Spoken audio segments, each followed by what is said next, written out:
बाळांनो, मी ऐकतो आहे मस्त जुना मराठी आपल्या मातीतलं गाणं. या तुम्ही ऐका. No, Dad. You call these our songs? We don't like these kind of songs. पण त्यातूनच मानवी संस्कृतीचा पहिला किरण दंडकारण्याच्या किर्र झाडीतून त्या नदीच्या प्रवाहात पडला. वाल्मिकीच्या रांजणात सरस्वती घागरी घागरीने प्रतिभाव होऊ लागली. त्या प्रतिभेतूनच निर्माण झालं एक अमर काव्य. काव्यातील इतिहास रामायण दंडकारण्यावर प्रतिभेची पडलेली पहिली फुंकर. या यादव काळातच संतांच्या सहवासाने महाराष्ट्रात अलौकिक मांगल्य निर्माण झाले. महाराष्ट्रावर वर्षातल्या 12ही पौर्णिमा सुखाचे चांदणे शिंपित होत्या आणि घात झाला. चंद्राला अकस्मात खळे पडले. कसे पडले, केव्हा पडले ते कोणालाच समजले नाही. विंध्याचलांच्या मागून धुळीचे लोट उठले. 8,000 घोड्यांच्या 32,000 तापा वाढत्या वेगाने आणि आवेशाने खराडत महाराष्ट्रावर चालून आल्या. 8,000 अफगाण तुटून पडले. आक्रोश, नारे, अफगाणिस्तानी कंठनाळ, शिवशिवणारी अफगाणी मनगटे आणि फुसफुसणारी अफगाणी छाताडे बाहेर दौडत उधळत दख्खनवर तुटून पडली. त्यांचा आवेश कत्तल बाजांचा होता. त्यांची हत्यारे भयंकर भुकेने लाळत तळपत होती. यादवांच्या गरुडाचे पिसे झडली.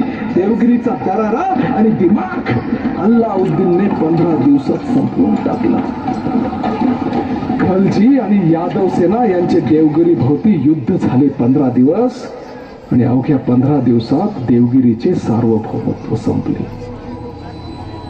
सर्वसामान्य माणसासाठी, जनासाठी कोणीही आधार नव्हता. सर्व बाजूनी गांजवणूक होत होती. पृथ्वी तापून गेली होती. नद्या रोडावल्या होत्या. ओढे आटले होते. उन्हाळा रणरणू लागला होता. आणि जिजाबाई शिवनेरीवर शिवाईच्या सहवासात कालक्रमित होत होती. तिचे दिवस आता भरत आले होते. गडावर कमान टाक्याच्या उत्तर अंगाला काही खाशा हवेला बांधलेल्या होत्या. त्यालाच सरकारवाडे म्हणत. याच भागात तिची राहण्याची व्यवस्था विश्वासरावांनी केलेली असावी. पुराण वाचन, देवदर्शन, व्रतवैकल्य हे तर तिचे आवडते छंद. तिचे डोळे सह्याद्रीचे प्रचंड रूप पाहून आनंदत होते. बुद्धी चकित होत होती, पण अंतःकरण मात्र रडत होते. असा हा विशाल सह्याद्री गुलाम असलेल्याचा पाहून त्यांना भरून येत होते. फाल्गुनाची पौर्णिमा आली. शिवनेरी भोवतीच्या गावागावातून होळ्या पेटल्या. पोरासुरांच्या टिमक्या वाजू लागल्या. गडावरही होलिका उत्सव चालू झाला. निदान मराठा गडकरी असलेल्या प्रत्येक गडावर होळीचा सण होत असे. जिजाबाईला आता फारशी हालचाल करेना. कुशल व अनुभवी स्त्रीने जाणले की आज उद्या एवढ्यातच साऱ्या गडाचे चित्त त्या क्षणासाठी, त्या वार्तेसाठी, त्या साखरेच्या मुठीसाठी अधीरले होते. शहाजी राजांसारख्या तोलदार आणि तालेबाराची राणी गडावर बाळपणासाठीच आली होती. स्वाभाविकच उत्सुकता दाटली. फाल्गुन वद्य तृतीयेची पहाट झाली. आकाशातल्या चांदण्या हळूहळू विरघळू लागल्या. प्रभेचे तीक्ष्ण बाण सोडीत व अंधाराचा विध्वंस उडवीत उषा आणि प्रत्युषा क्षितिजावर आल्या. सगळी सृष्टी उजळू लागली. बालसूर्याच्या स्वागतात स्वर्गाचे देव जणू पूर्वेकडे ओघळी भरभरून गुलाल उधळू लागले. पूर्व रंगली, वारा हर्षावला, आकडे आकाश घुमू लागली. शिवनेरीच्या नगारखान्यात सनई चौघडा वाजू लागला आणि अत्यंत गतिमान सप्त उधळीत बाल सूर्याचा रथ क्षितिजावर आला. घटकामागून घटका गेल्या. जिजाबाईचे पोट दुखू लागले. सैनिकांची वैद्यांची गडबड सुरू झाली. जिजाबाईने बाळंतपणाच्या खोलीत प्रवेश केला. विश्वासराव, नारोपंत, गोमाजी नाईक वगैरे सर्वच मायेची माणसं जिजाबाईच्या काळजीत व तितक्यात उत्सुकतेत दूर झाली. आनंद, औत्सुक्य, भीती, पुन्हा आनंद, पुन्हा काळजी, पुन्हा औत्सुक्य त्या सर्वांच्या मुखावर आलटून पालटून उड्या मारत होते.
मुजरे करीत लांब लांब उभी राहत. मुजरे करणाऱ्यांची शिवबा किंचित हसून स्वीकार करी. मुजरा करणाऱ्याची काळीज एवढ्यानेच पान होऊन जाईल. इतक्या मायेने मुजऱ्याची दखल घेणारे पूर्वी नव्हतेच कोणी. पूर्वी बादशाही सरदार मावळात येत, पण लाथा झाडीत येत. अगदी नेमका घडी शिवबाच्या नजरेत भरे. त्याला शिवबा हसून जवळ बोलावली. राजाने आपल्याला बोलवले हा आनंद, कशाला बोलवले की आपले काही चुकले वाकले तर नाही ना ही भीती गडाच्या काळजात उभी राही. पण शिवबा गोड हसे आणि मग समोर उभा असलेला पोरगा आनंदाने विरघळूनच जाईल.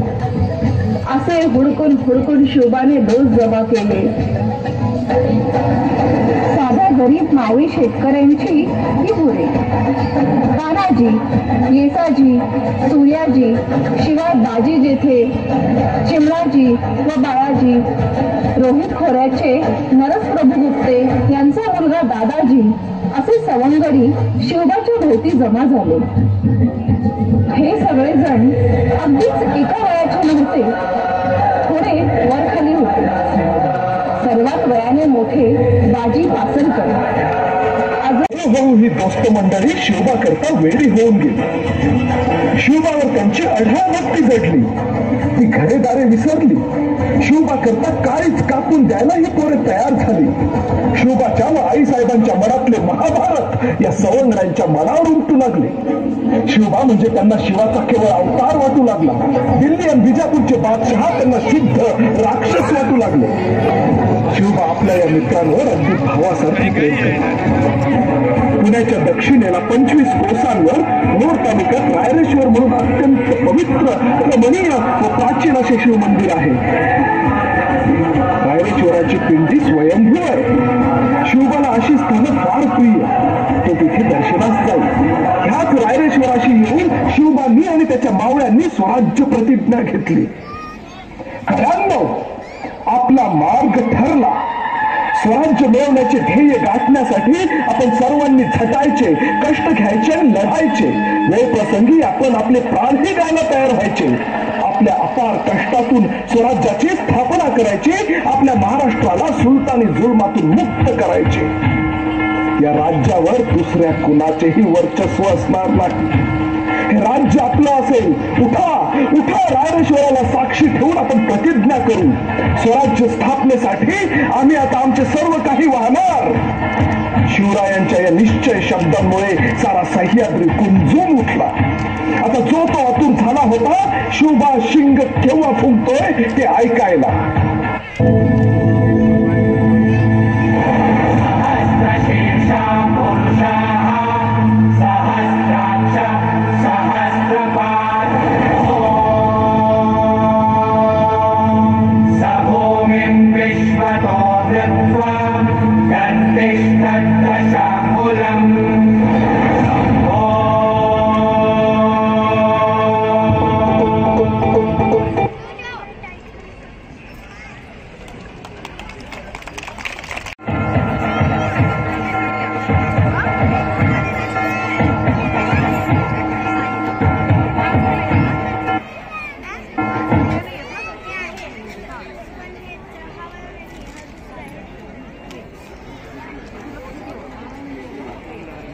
महाराष्ट्रावर सुलतानी सत्ता जरबेनी हुकूमत गाजवीत होती. दिल्लीचा मोगल सुलतान, बिजापूरचा आदिलशाही सुलतान, गोव्याचा फिरंगी गोरंदोर, जंजिराचा सिद्धी आणि वर्धा गोदावरीच्या दुआबावर कुतुबशाही. कुणी कमाल जुलूम करीत होते, कुणी सात्विक जुलूम करीत होते, पण गुलामगिरीत प्रतवारी कसली. गुलामगिरी विरुद्ध उच्चारायची कुणाला शहामत नव्हती. आणि मावळच्या दरीत 10 वर्षांचा शिवबा वेळ घेऊन बसला होता ते स्वराज्य स्थापनेचे. सर्व किल्ले, सर्वच महाराष्ट्र सुलतानांनी गिळंकृत करून टाकला होता. कुठे शिवबा, कुठे ती त्याची पोरसोडा. एका तोफेच्या एकाच सरबत्तीत हा पोर खेळ आसमानात उडू शकला असता. विजयनगरच्या लाख फौजेंचे 4 तासात उडाला शिवबाचे काय. तरीही शिवबा म्हणत होता, माझे स्वराज्य मला हवे. स्वतंत्र दौलत मी उभी करीन, एवढा क्रांत भूमी मी सोडवीन. अरे कशी? पोरासोरांविषयी? होय, पोरासोरांविषयीच.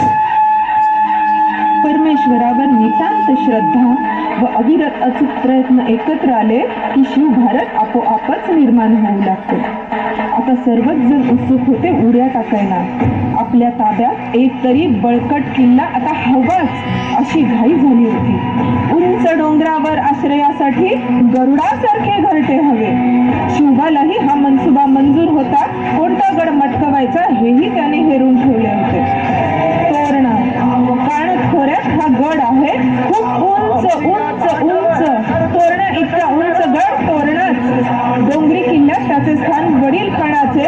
तोरणा जसा उंच तसाच रुंदही. या गडाकडे बादशाहाचे अजिबात लक्ष नव्हते. टपून बसलेल्या शिवबाने आपले सवंगडी आणि इतर मावळे टोळ्या घेतल्या आणि एके दिवशी एकदम काणत खोऱ्यात उतरून त्याने त्या किल्ल्यात प्रवेश केला.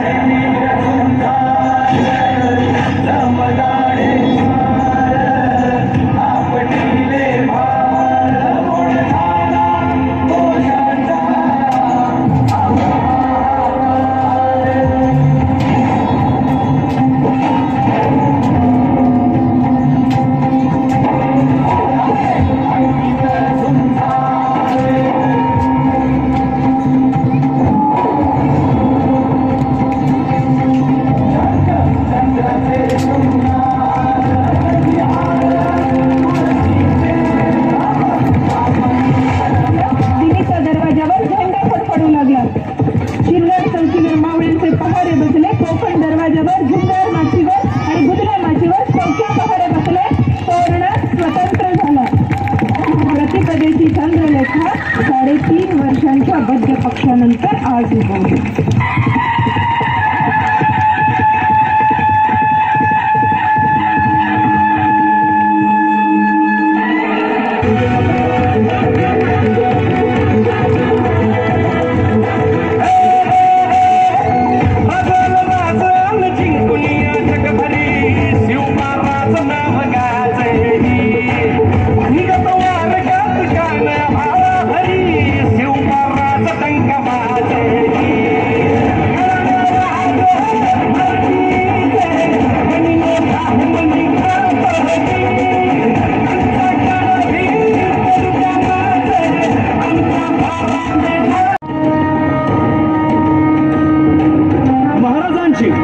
शिवाजी महाराजांची कीर्ती बेफाम होती.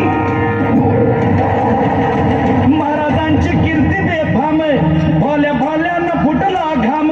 याला कोण घालील यस्सेने दरबारी पुस्तित हे गम. बडी बेगम म्हणजे अली आदिल शहाची आई बर का. नजरेत तिच्या अंगार दरबार झाला गपगार. कोणी घेईना पुढाकार, साऱ्यांनीच मानली हार. इतक्यात अचानक एक सरदार उठला, बोलला, हम लाएंगे शिवाजी को. आणि त्यानं विडा उचलला. नवतेच अफजल खान. नवतेच अफजल खान जिता जागता जणू सहिताने. कान बोलला छाती ठोकून, शिवबाला टाकतो चिरडून.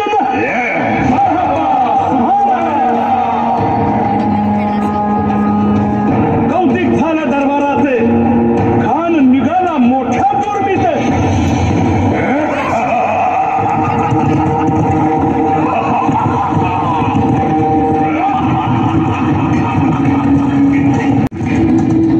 आता शिवबाचं काही खरं नाही.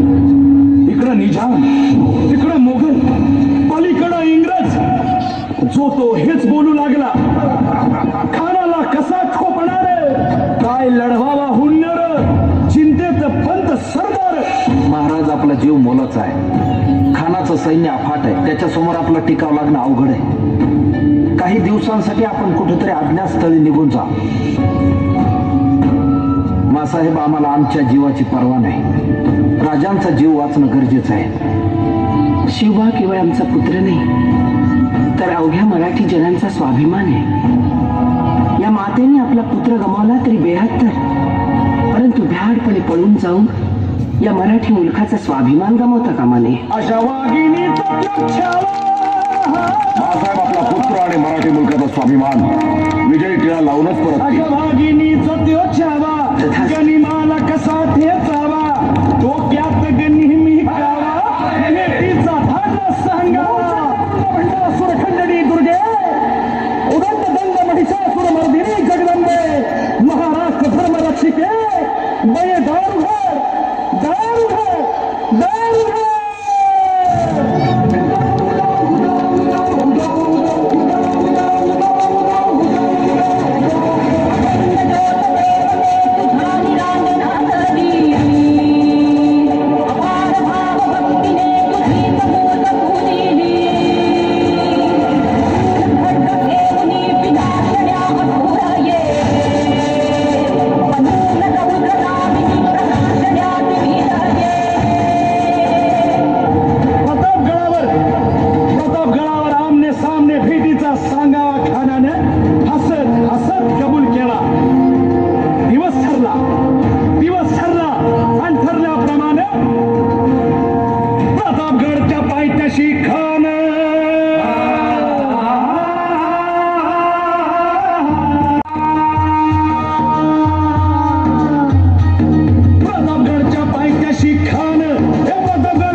Yes, it would be a pleasant surprise for our parents. Let's go.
Lakh नव्याने जाग पेटू दे आग मराठी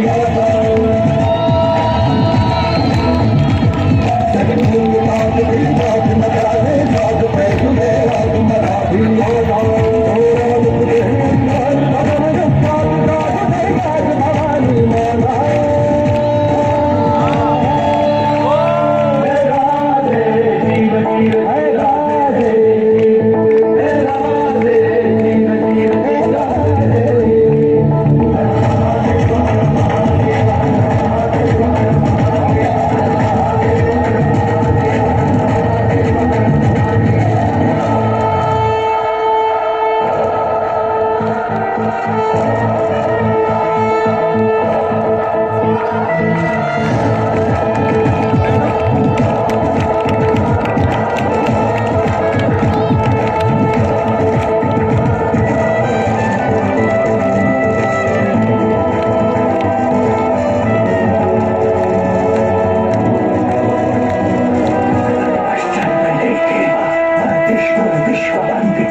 शिवसैषा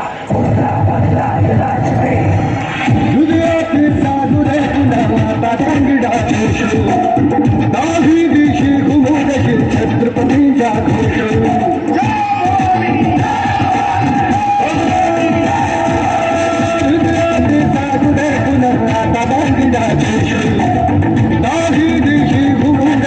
छत्रपतींचा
ऐका ऐका चंद्र सूर्यानं